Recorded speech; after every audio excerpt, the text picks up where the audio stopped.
in jail for doing your job, like they did the woman up there in Kentucky. She is doing what she was elected to do, and they put her in jail. The government has taken almost total control of your life. You will do what they want you to do sooner or later, or you'll serve time in jail. That's the way it is. I've got a good friend keeps telling me they're going to put you in jail for preaching the way you do if you preach on homosexuality. I said, well, won't be the first time I've been there. They give me a cheeseburger every morning, 2 every night, I'll be satisfied. That won't be my first time. Amen? Amen. If they hadn't painted the jail or built a new one in some of these places, my name probably still in there. Somewhere or another. Amen. I ain't always been saved. I don't plan on going back, but I may have to. I may be just like that lady up there in Kentucky. Got to stand your ground. Who would have ever thought that you see 2 men marry each other? 2 women marry each other.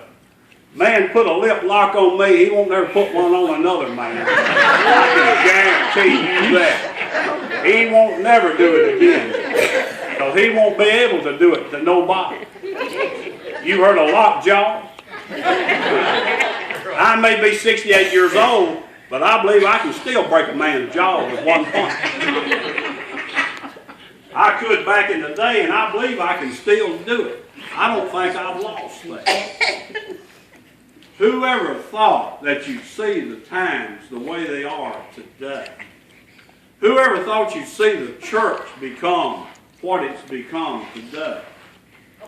It's more like a social club than it is a church.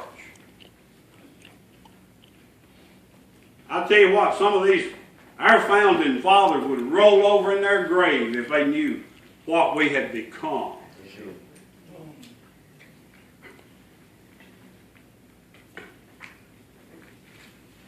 Why are people the way they are? Why could I fill a glass up plumb full of water and you see it one way and I see it another? How can that be? How can any 2 normal, whatever normal is, people look at sin and one of it see it as being okay and the other one is what it is? How can you do that? Paul explains that in what I just read.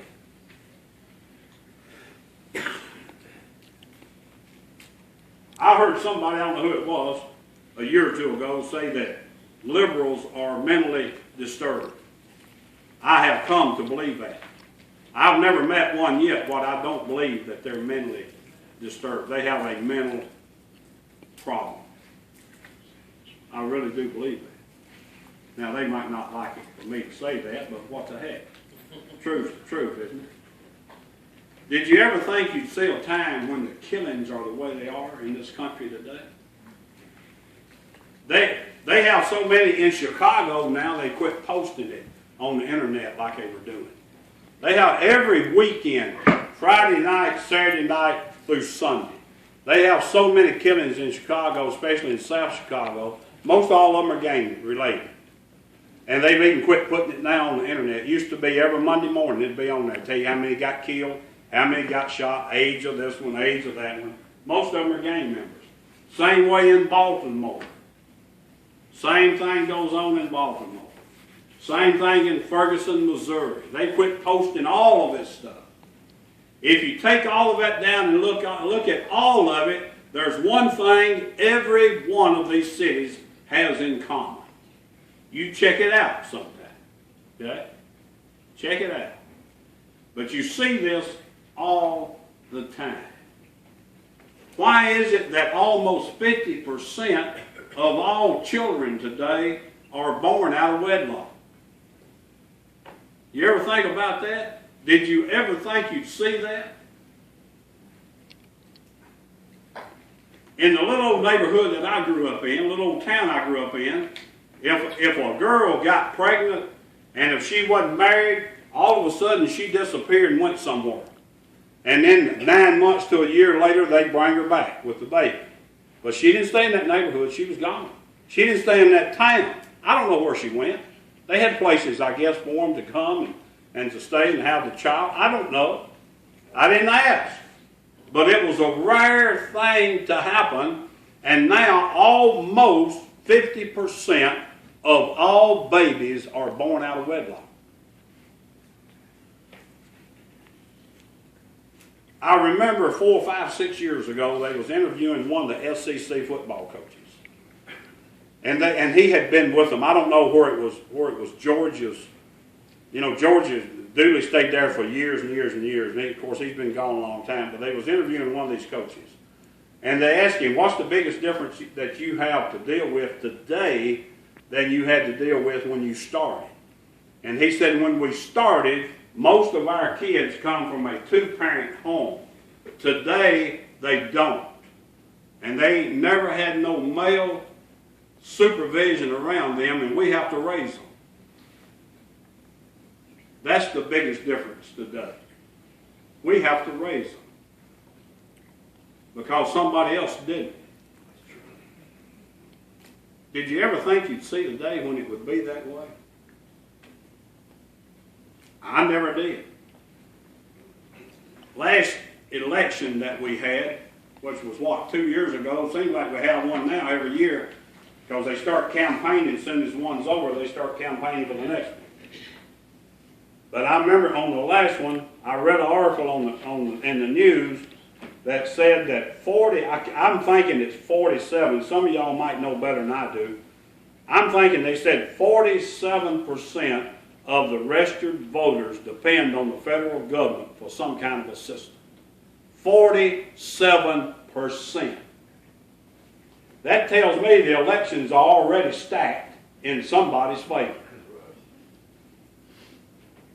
Amen? Already stacked. Who would have ever thought that when it would come to be more beneficial not to work than it is to work? I'm glad that my parents and Jan's parents brought us up in a working family. I'm proud of that. I wouldn't know how to act not to have a job, not to get up and go to work. I'm fixing to find out, Lord willing. But Lord, I've been doing it since I was 12 years old. I've been doing it a long time. I've had a public job ever since I was 12 years old. Only time I didn't have one when I was in the military. I really had one then, amen. They just didn't look at it as such. But so it's about time for me to hang it up. But I'm glad for that. I'm glad. I've always had a desire to work for a living. I never did want to have to depend upon somebody for that. Not even mother and daddy. But now, look at the mess that we're in. You know what the problem is? One word. God speaks of it from Genesis all the way through the Revelation. It's called sin. That's where your problem's at. It dominates every aspect of life today. Everywhere you look. This lady that's in jail up here for doing her elected job. Now let me tell you something. Just about that whole place up there put her in office backs her up. Just about the whole community is behind this lady. The Supreme Courts have gone to the place, not only do they decide what's law, they make the law. And they've been doing that for a long time. Ought to get rid of every one of them. They all need to get out of there. Most of them too old to be there anyway. Some of them can't stay sober long enough to make a decision, ought not even be in office. Or be in that position as a judge, ought not be there. But they are.